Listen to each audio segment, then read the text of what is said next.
Give my stuff. No, you can walk away and I'll get your fucking stuff. Give my stuff. Yeah. Give my stuff. Get out. Relax. Bitch, get my.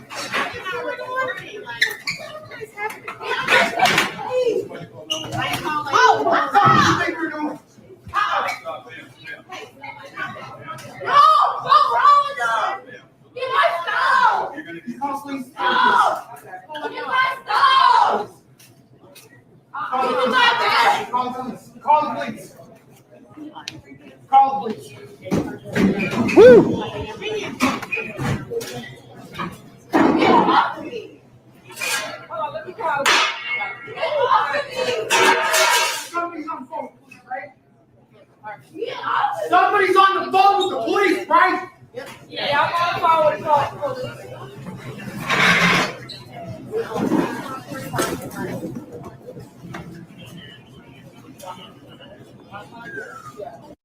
All right, so that's the ruckus.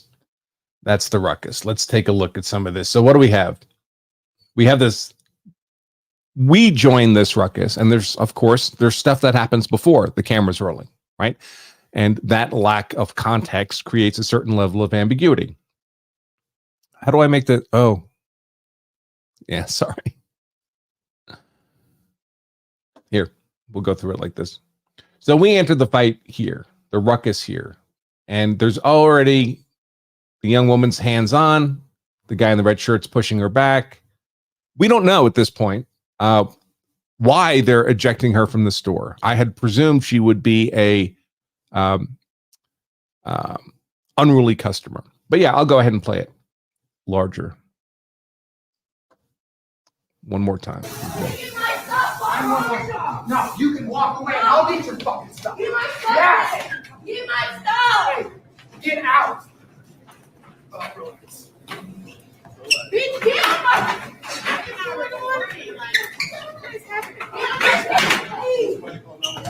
Oh, What the fuck do you think you're doing?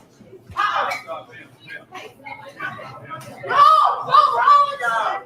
Give my stuff. Please. Give my stuff. Give me my bag. Call the police. Call the police. Call the police.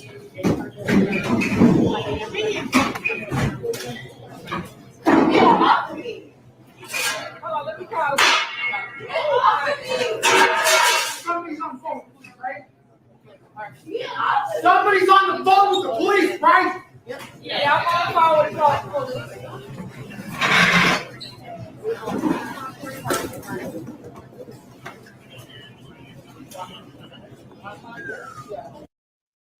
Okay. There it was bigger. So we entered the fight here. They're going hands on. They're shoving back and forth. I had presumed that she was perhaps an unruly customer, was unhappy with the service, or maybe tried to take something and not pay. I didn't know what started this, but clearly, the people who work in the coffee shop are attempting to eject her. She's not allowed to be there. She's not there with the license anymore. She's effectively trespassing at this point, and she does not want to leave. So they're shoving back and forth. Are they allowed to use physical force, non-deadly physical force, to eject a trespasser? Sure. Is this non-deadly force? I would suggest it is here. They're shoving back and forth. None of this is likely to inflict death or serious bodily injury. Who's justified in the use of non-deadly force? Well, if we're presuming she's an unruly customer and is being ejected from the premises of the store for reasons satisfactory to the property owner or the employees, she's not allowed to use force to stay. They're allowed to use force to eject her. So their use of force would be lawful, hers not. So if hers is not, then she's committing what? Simple battery, simple assault, misdemeanor assault and battery in all this against both these gentlemen. Now she starts to go for the face. The blows are going higher. Is a strike to the face different than shoving someone in the chest?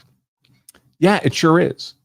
You have your eyes in your face. You have delicate tissues in your face. You're more likely to be bruised in an embarrassing way, or maybe even a harmful way in the face. And that's true even if it's a smaller person like this striking at your face. Could you make the argument that they're striking at your eyes? And that would qualify as imminent deadly force harm. Maybe, perhaps. What does she do next? Now she goes for the metal chair, big metal chair. She's swinging it up to shoulder height, and she's obviously intending to strike the two men with the chair. Is striking someone with a heavy metal chair qualify as deadly force, force reasonably likely to cause death or serious bodily injury? It's certainly an impact weapon. It looks like it's pretty hefty, but, and this is where I wanted to touch on a separate point. Part of self-defense is, of course, reasonableness. That's one of the five elements of self-defense, the element of reasonableness. Your perceptions, your decisions, your actions in self-defense have to be those of a reasonable and prudent person. And part of that calculation is going to be actual necessity. Was it really necessary for you to use this force in order to secure your safety or defend your property or whatever your underlying justification is? Because what the courts don't like is when it's obvious to the courts that it was not actually necessary for you to do this, and you're claiming, but I checked the required legal boxes. I have an argument to make.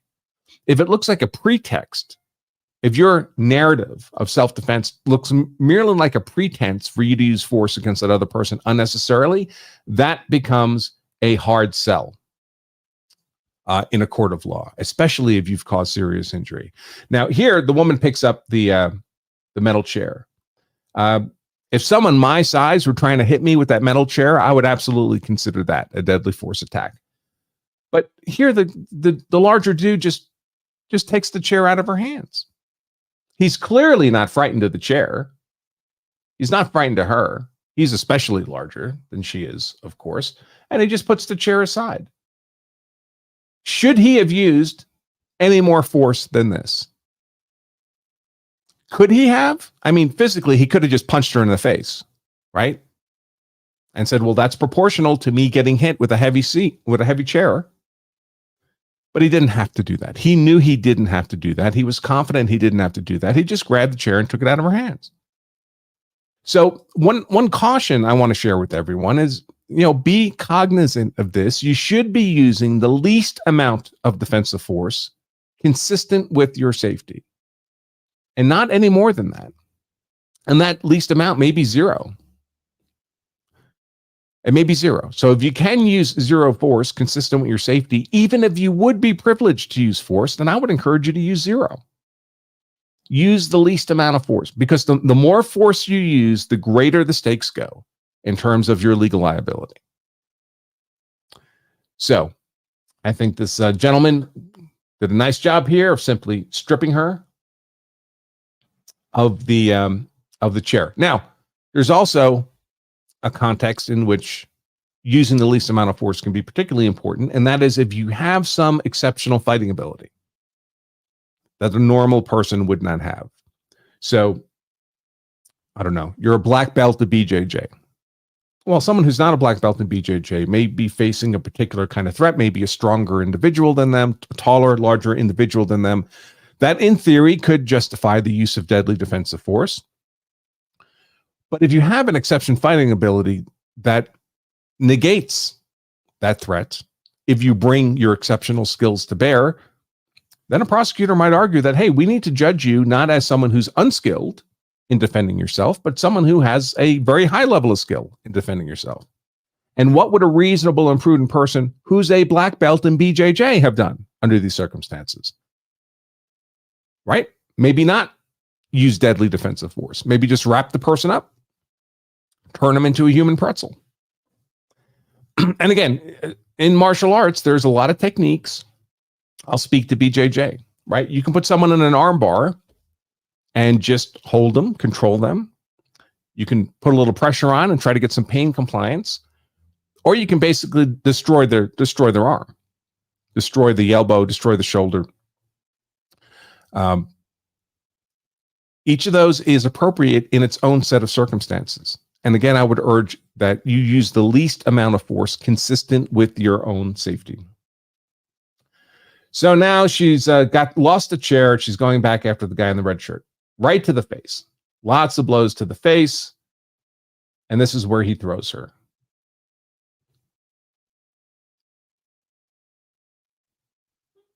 Now, could that be deadly force? Deadly defensive force by the guy in the red shirt?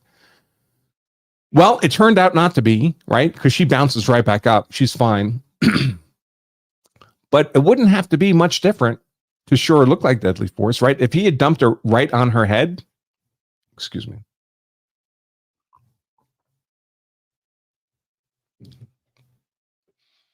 If he had basically lifted her up and dumped her right on the head, could that readily cause serious bodily injury on a hard surface? Sure, of course. So it's like when I talk about the use of impact weapons for self-defense, there's a very narrow and sometimes ambiguous line between the use of an impact weapon in a non-deadly force way, not likely to cause death or serious bodily injury, or a deadly force way, likely to cause death or serious bodily injury. And often this comes up with batons, right? We had a baton show just last week, I think. If you're striking someone in the thigh, in the knee with a baton, it's a pretty good pain compliance technique, unlikely to cause death or serious bodily injury, but those same blows to the person's head would readily cause death or serious bodily injury. Well, what if you swing for the knee and they just bend over and you end up hitting them in the head unintentionally?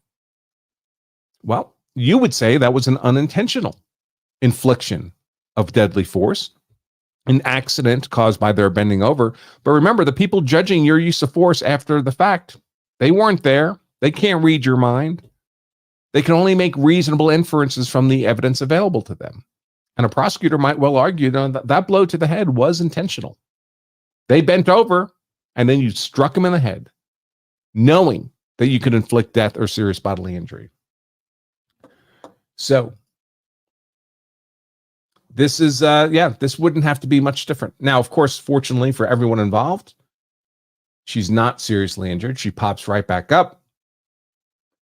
Striking now, slaps this big black dude right across the face. And he really does nothing.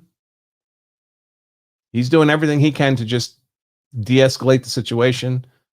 She leaves. She comes back and does her football jump behind the counter. And importantly, we'll talk about this in just a moment, when she comes back out, now, it's hard to tell what's going on here. It looks at some point she picks up some kind of implement, like a big spatula or a pizza peel, and starts swinging it around. Could that be deadly force? I mean, it depends on the nature of the object. She comes back out and slips, falls, gets up, and now she has, looks like a bag and a coat. All right, so let's get to the news article about this. A fight at an Atlanta airport coffee shop spiraled out of control. Getting fired is a tough break no matter how it goes down, but at this airport coffee shop, a woman took getting fired to a whole new level. Oh, so she worked there, and she just had her employment terminated there.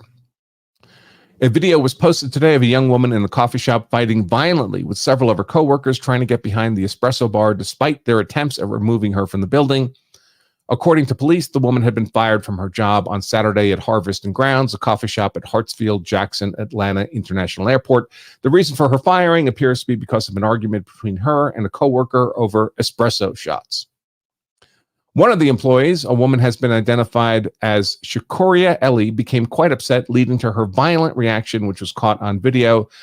The video begins with a man in a green shirt, presumably one of her coworkers, trying to push her back from the espresso bar as she struggles to fight against him.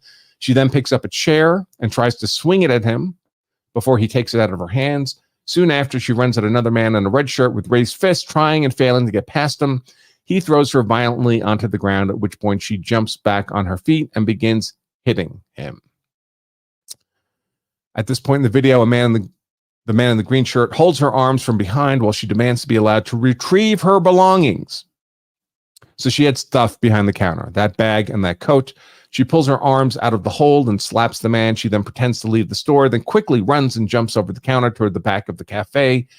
It's not clearly visible what happens behind the bar, but the man in the red shirt can be seen holding her from behind and trying to push her out from behind the bar.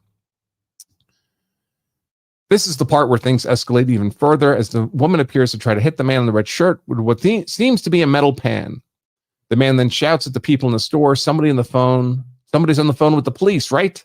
After which a woman confirms that she has indeed called the cops. Ellie then grabs her bag and coat and proceeds to leave the store. According to the police report, Ellie was fired from her position and had her badge confiscated by airport security. She was gone by the time officers arrived, and at this time, no charges have been filed. Reactions to the video varied from those criticizing her to those defending her and questioning why she wasn't allowed to collect her belongings. While we don't know what went down before the video was taken, it's a shocking sight that is sure to stay with you long after. You think that coffee shop regrets hiring her? Think it might be difficult to get another job? I lost my cursor. There it is. All right, so she wanted to get her stuff from behind the counter, and they weren't letting her behind the counter. And that's why, presumably, that's why she got physical. She was trying to force her way behind the counter to get her stuff. So who's in the right under those circumstances? It is her stuff, right?